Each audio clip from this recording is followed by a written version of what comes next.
Halo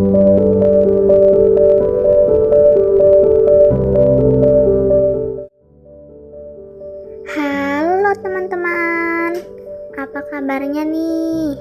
Semoga semua pada happy dan baik terus ya.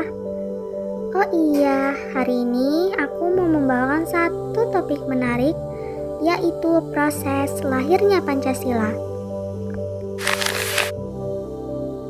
Pasti di sini teman-teman masih ada yang bingung kan? Gimana sih sebenarnya proses lahirnya Pancasila itu? Kok bisa terbentuk ya? Nah, di sini aku bakal ngejelasin proses lahirnya Pancasila yang berhubungan dengan sidang BPUPKI, PPKI, dan juga Piagam Jakarta. Pada tahun 1945, rakyat Indonesia tuh mulai sadar akan pentingnya persatuan dan kemerdekaan. Lalu para tokoh nasional seperti Insinyur Soekarno, Profesor Dr. Supomo, dan Profesor Muhammad Yamin, mulailah mereka memikirkan dasar negara yang bisa menyatukan seluruh rakyat Indonesia. Hal ini pun berkaitan dengan Jepang yang sudah terdesak dalam Perang Dunia II.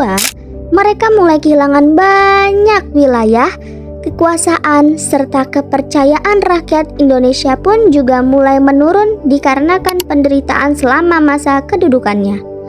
Untuk mendapatkan simpati rakyat Indonesia lagi, Jepang pun menjanjikan akan memerdekakan Indonesia.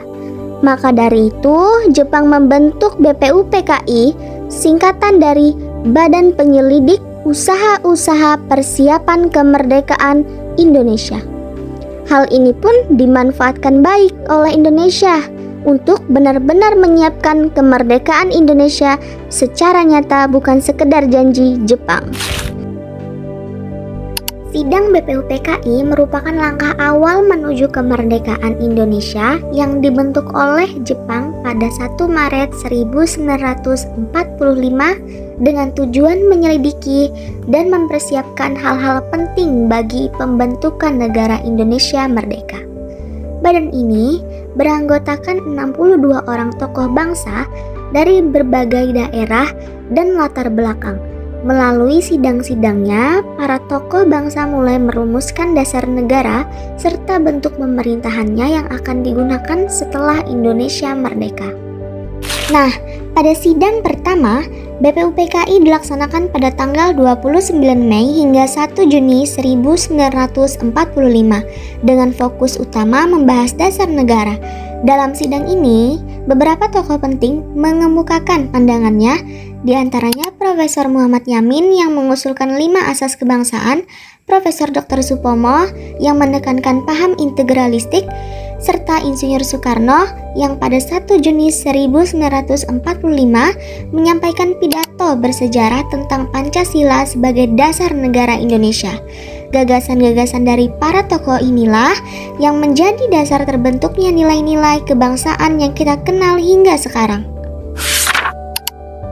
Lalu sidang kedua BPUPKI. Sidang keduanya berlangsung pada tanggal 10 sampai 17 Juli 1945 dan membahas rancangan undang-undang dasar serta bentuk negara.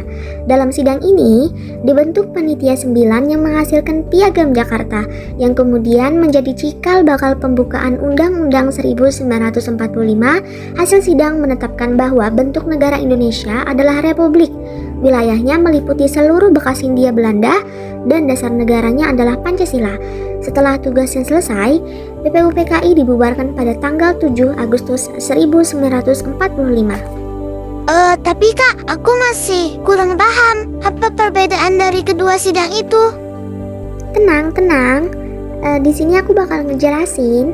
Jadi perbedaannya itu adalah sidang pertama itu membahas dasar negara dan melahirkan rumusan Pancasila dari gagasan Yamin, Supomo, dan Soekarno. Sedangkan pada sidang kedua membahas rancangan undang-undang, bentuk negara, dan wilayah Indonesia. Pada sidang ini dibentuklah panitia 9 yang menghasilkan Piagam Jakarta sebagai cikal bakal pembukaan Undang-Undang 1945. Sidang kedua juga menetapkan Indonesia berbentuk republik dengan dasar negara Pancasila.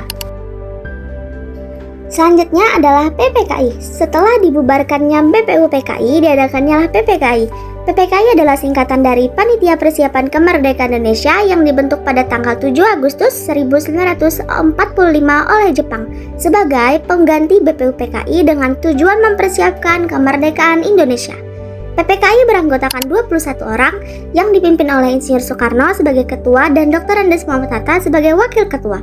Dalam sidangnya, PPKI menetapkan Undang-Undang Dasar 1945 sebagai dasar negara, mengangkat Soekarno sebagai presiden dan Muhammad Hatta sebagai wakil presiden, serta mengatur pembentukan kementerian dan pembagian wilayah Indonesia agar pemerintahan dapat segera berjalan setelah kemerdekaan. Lalu yang terakhir adalah Piagam Jakarta. Piagam Jakarta membahas tentang rumusan dasar negara Indonesia yang menjadi landasan dalam pembentukan Pancasila. Dokumen ini disusun pada tanggal 22 Juni 1945 oleh Panitia 9 yang merupakan hasil dari sidang BPUPKI. Dalam Piagam Jakarta dirumuskan 5 dasar negara dengan sila pertamanya berbunyi, ketuhanan dengan kewajiban menjalankan syariat Islam bagi pemeluk-pemeluknya. Namun setelah Indonesia merdeka, rumusan tersebut diubah menjadi ketuhanan yang Maha Esa agar sesuai dengan semangat persatuan dan dapat diterima oleh seluruh rakyat Indonesia tanpa memandang agama maupun suku. Jadi gini, Piagam Jakarta itu membahas upaya untuk menemukan dasar negara yang mampu menyatukan bangsa Indonesia yang beragam.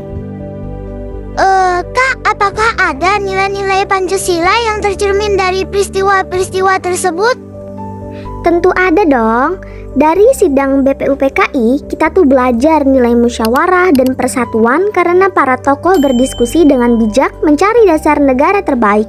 Nah, terus dari Piagam Jakarta muncul nih nilai toleransi dan keadilan saat para pemimpin sepakat mengutamakan kepentingan bersama di atas perbedaan.